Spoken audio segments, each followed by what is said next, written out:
in this video, we're going to look at the definition of intelligence. And the first distinction I want to make is between a higher and lower form of intelligence. So in low-level intelligence, you might be really good at shooting someone with a rifle. You could call it a form of competency. And every time you aim at someone, they're dead.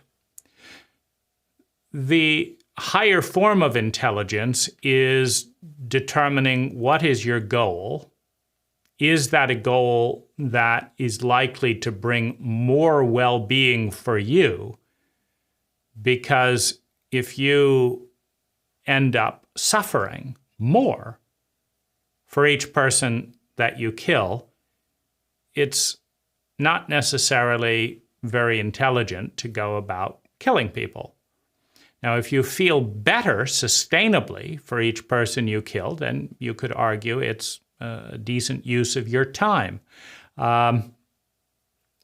relative to the goal that every human being has to feel sustainably better over time. Now, you have basically a skill, an intelligence to produce a certain result. Then you have the intelligence to evaluate how good you are or are not at producing that result. And then you have the ability to produce the desired outcome from that result. So everyone is ultimately trying to feel sustainably better and avoid feeling chronically worse.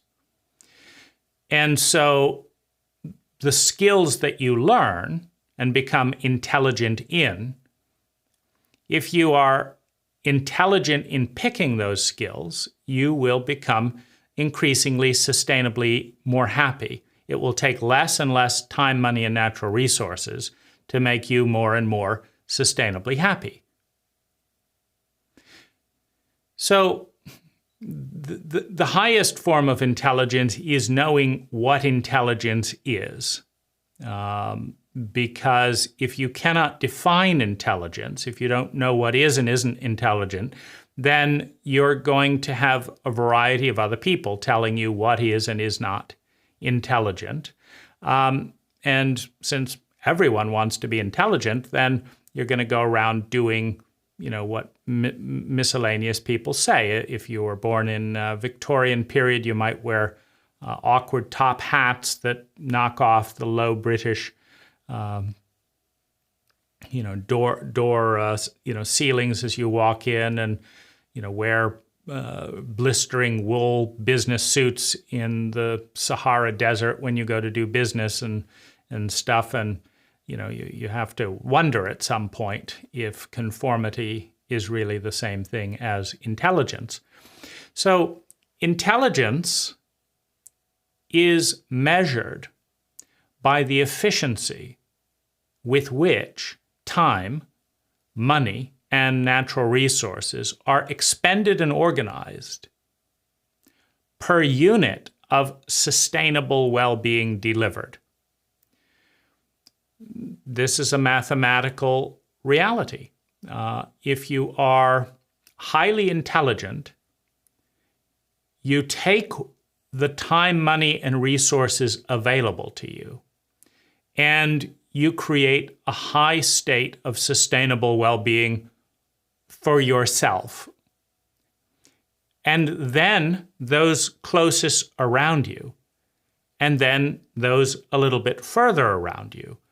And your sphere of influence gets bigger and bigger based on the competence with which you engender sustainable well-being.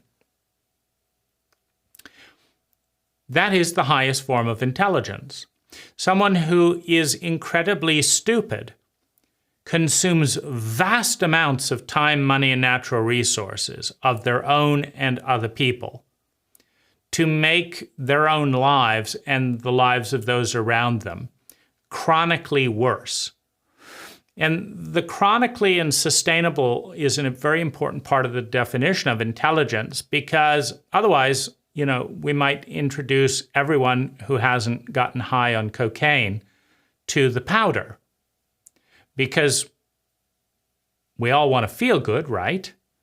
And 90% of the people who are given their first hit of cocaine feel better, right? So all we need to do is grow enough coca leaves, in barren soil. Thankfully, it grows in poor soil. And we can just give more and more cocaine to people, and we'll all feel wonderful. The problem comes in when we look at the sustainability. If we look at the 5-year period of the person who spends their money and time on cocaine versus the person who doesn't, and how well they feel after 5 years, and their lifespan and all of that, it doesn't hold up over time. It's a good short-term stimulant for a crisis, but it's not a good foundation for a sustainable life. Freud liked and smoked cocaine. 100 years ago, doctors would prescribe Coca-Cola filled with cocaine at the time as a nice peppy way to enjoy the day. But there are obviously side effects, and we've generally decided, for better or worse, that the side effects are worse than the freedom to access the chemical legally, thus creating an entire underground market and putting billions of dollars into the criminals we've created, but that's another matter. The sustainability portion is important. And an intelligent person will invest their time, money, and natural resources in ways that create sustainable well-being for themselves and other people. And this is really important. You can understand the viral nature of human states if you watch a PBS program called This Emotional Life. But we all know that being around people who are enjoying themselves, enthusiastic, love their lives, leads to a tremendous amount of ease feeling similarly. Just watching a couple in love, if we're not all knotted up in envy and bitterness, how sweet, how wonderful. You can see how much they love each other. It's just beautiful, because emotions are viral in nature. Human states are viral. And this is why it's intelligent to act in a way that not only improves your own sustainable well-being, but those around you and around you and around you. Because let's say you're a nationalist snob in some way, and so you're not worried about the rest of the world. It's my country, and that's all that matters, right? So you figure out the way to make everyone in your country happy and wealthy. Everywhere you walk around, it's just so easy to be happy and successful because everyone's doing it. We actually solved the education crisis and taught people useful skills and taught parents how to avoid traumatizing their children and turning them into sociopathic reptiles. And we everyone around, we're doing it 10 times better than we used to, but we're not worried about anyone else in the world. And we don't want to waste money on our military spending because we're not trying to attack anyone. But at some point, if we're completely dissociative from our entire species around the world, one of those other countries may say they don't have any military, they're happy, they're successful, they have lots of things we want, let's go and terrorize them. And then you see the problem. Because if they were happy and able to succeed in their own countries and knew how to do it, because you included them and invited them to learn, and here's how we run our country and stuff, then they'd be happy. And who wants to invade when you've got plenty of what you need already? And so ultimately, it is the most unhappy people who do not know how to create felt well-being for themselves and those around them that have to go take it from others. It takes work to plan a war, a campaign. It's no fun to die or bury your best friend. It's no fun telling a mother that her son is dead. None of this is fun. So if you can create sustainable well-being without tormenting yourself and others through the inevitable consequences of war, why not do it?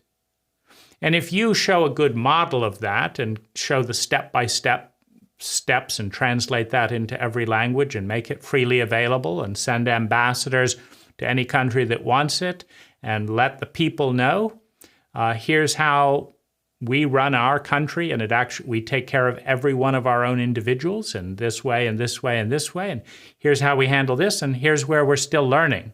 But this other country over here, they do a good job where we're still learning. You know, you don't get to defund the military until every depraved sociopath learns how to be happy. As long as you've got depraved sociopathic dictators who do not know how to successfully have good relationships with themselves and others, who don't know how to not get bullied or have to spend the bother of time bullying, you've got to have a defense.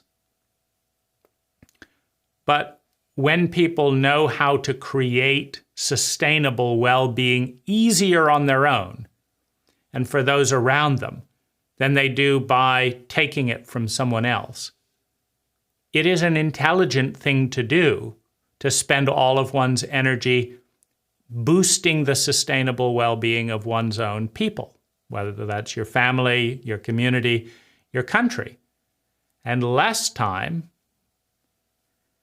worrying about attacking other people. It's more efficient. As a scientific assessment of the protocol, it's more efficient.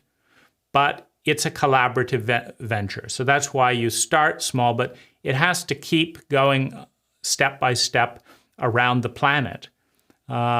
Because, you know, if one despotic dictator remains, then everyone has to spend a certain amount of energy defending against their sociopathic behavior.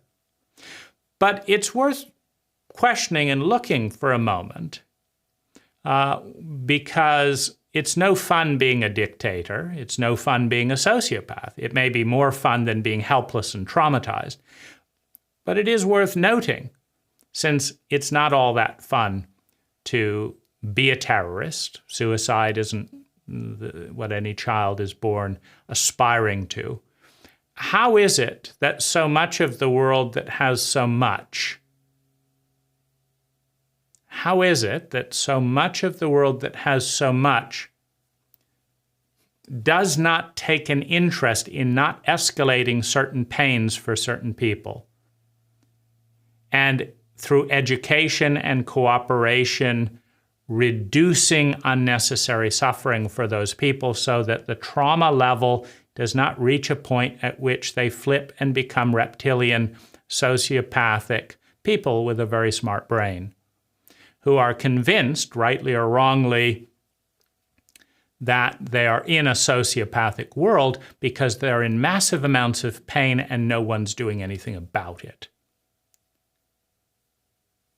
And it's worth considering how much pain someone has to be in before they want to shoot up a school, and how many people have to be complicit in not knowing that that pain is there and not dealing with it before everyone bears the brunt of that communication in some other way. So it's not about blame, it's about intelligence. It doesn't do all that much good to blame, but to learn the protocols that lead to more sustainable well-being for ourselves and other people, so that the pain goes down, so that the empathic brain comes online, so that people behave with more empathy and become more trustworthy, so that less energy needs to be spent on defense and attack, and more energy can be spent in sustainable well-being.